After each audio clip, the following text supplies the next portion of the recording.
Let's discuss what's going on with Democratic Congresswoman Jane Harman of California. She chairs the Homeland Security Subcommittee on Intelligence. Also joining us, our national security contributor, Fran Townsend. She was the Homeland Security Advisor to President Bush, also worked in the Justice Department during the Clinton administration. Can we assume, Congresswoman, that this guy acted alone or was part of a more robust conspiracy? Well, it's an ongoing investigation, so we are learning things every minute. I certainly am, some from the public press and some from briefings that I have been getting.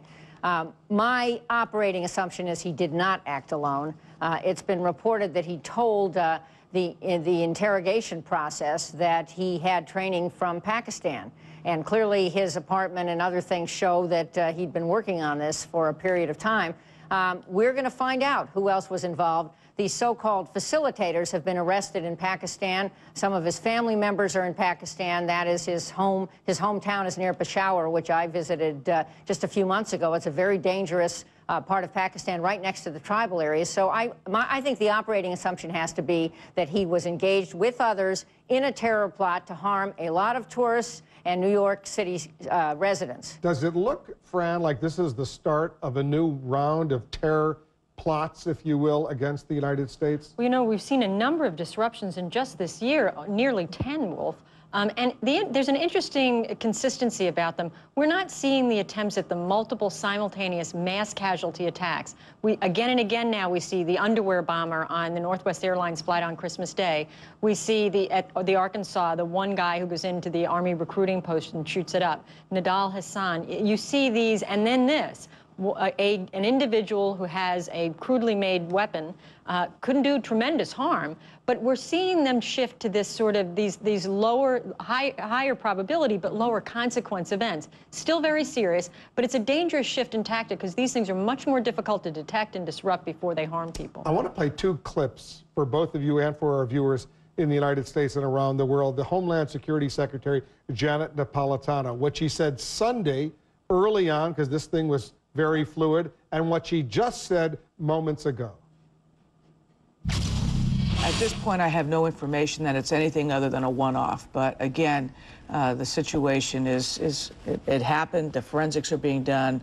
The FBI and the Department of Homeland Security, along with the New York City Police, working together to identify whether there are any other acts going on. We don't have any information that there are right now. All right, that's what she said on Sunday. Now, here's what she said just a few moments ago. When I said on Sunday that this was a one-off, I think that was in the context of did we know and have specific evidence of other plots that were underway or currently underway, and the answer is no, we didn't have any evidence that he was other than operating by himself. All right, so when she meant a one-off, it looked like an individual lone wolf, if you will, but now apparently he's part of a much broader conspiracy. He appears to be. This is an ongoing investigation. So-called facilitators seem to have been arrested in Pakistan. We have a close working relationship with Pakistani intelligence. That's taken a few years to evolve. Because I want to press you on that. We're going to be speaking with the Pakistani ambassador to the United States, Hussein Haqqani, later this hour. Is that relationship, that intelligence cooperation, security cooperation with Pakistan where it should be right now? It's not perfect, but it is better and better. And the Pakistanis have come to the realization that the enormous number of terror groups in their country have them in their target sites, not just us and not just our troops and others in Afghanistan. And that has been a sea change. And the arrests of some senior in fact, one of the interesting things is that one of the people we thought we had eliminated in the tribal areas, we reported, or our intelligence reported, had been killed by a predator strike, is alive. And one of the things he threatened recently is that there would be further attacks on U.S. cities. So one possibility is that he was behind this. There also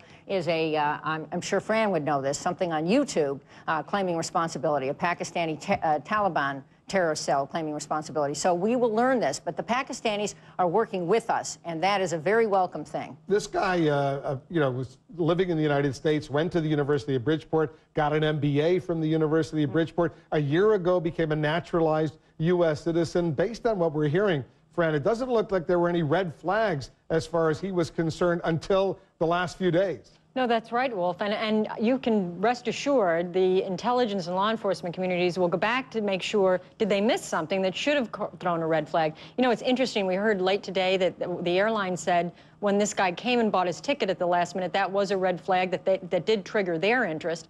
And it's a good thing that we have the National Targeting Center, that CBP caught the fact that the airlines missed the fact that this was a no-fly. I'm actually told, and maybe Jane Harman has more information, by a source, a UAE source, but someone from the United Arab Emirates, and he was boarding this Emirates airline flight that once he paid cash for a one-way ticket to Dubai with a continuing flight to Islamabad, the authorities from the United Arab Emirates and from Emirates Airlines immediately contacted U.S. law enforcement and said, we may have a problem here. Well, I haven't heard that, but I would applaud that. CPB, our own customs folks, were all over this. And there may have been a glitch, meaning that he was no-flied. He was put on the list once his name and identity were known. Well, that was in the past 24, 48 hours. All of this is in the past 10 minutes, really. But that the fact that he was no-flied hadn't been downloaded yet on the Emirates Airlines website. I'm not sure what time elapsed. But the way he was found was that our customs officials, and part of the Homeland Security Department, checked the manifest lists, and he came up on that. And they contacted the gate, and they got the airplane turned around. And Eric Holder said today that even if it had taken off, we had authority to turn it around, and it would have landed back at JFK, and he would have been taken off that flight. Is there good a cooperation with authorities in the United Arab Emirates? There is, Wolf. And look, no relationship is perfect. You have your ups and downs. But by and large, this has been a very consistent relationship.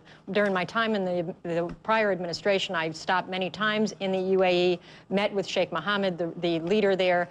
They are very committed, very good counterterrorism partners, and very consistent counterterrorism partners. Yeah, I suspect even if he had made his way to Dubai, the authorities there would have held on to him and made him available to the U.S. But I'm just guessing. But this was a really good story so far, and we've had some other arrests of foreign nationals who were trying to attack both inside the American homeland and abroad. Jihad Jain comes to mind, but there also were two others, Zazi, who was going to attack in New York. Zazi. Yes, and David Headley, who was casing targets abroad. Another Pakistani American. Right, and let me just say one other thing about Miranda rights, because now the charge is he shouldn't have been Mirandized. This is an American citizen, and it's clear that there's a public safety exception, and it was applied, and he was questioned by, I am told, an excellent interrogation team, and he was cooperative. And at some point, we don't know precisely when, he was read his Miranda rights, and he is still cooperating. So I would view that as another success of applying the rule of law. We got to leave it there, guys. Thanks very much, Fran Townsend, our Homeland Security analyst, as contributor, as we should say, and Jane Harman. Guys, thanks very much.